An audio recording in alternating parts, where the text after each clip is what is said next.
ఏడుకొండలవాడ వెంకటరమణ గోవిందా, గోవిందా.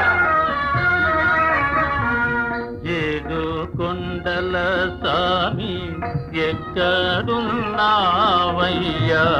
ఎన్ని మెట్లెక్కినా కానరావేమయ్యా.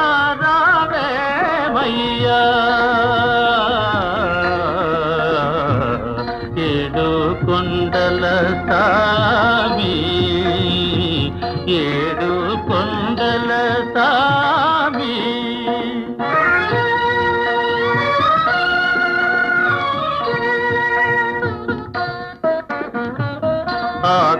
ఆకాశమంటూ ఈ కొండ శిఖరముపై, ఆకాశమంటూ ఈ కొండ శిఖరముపై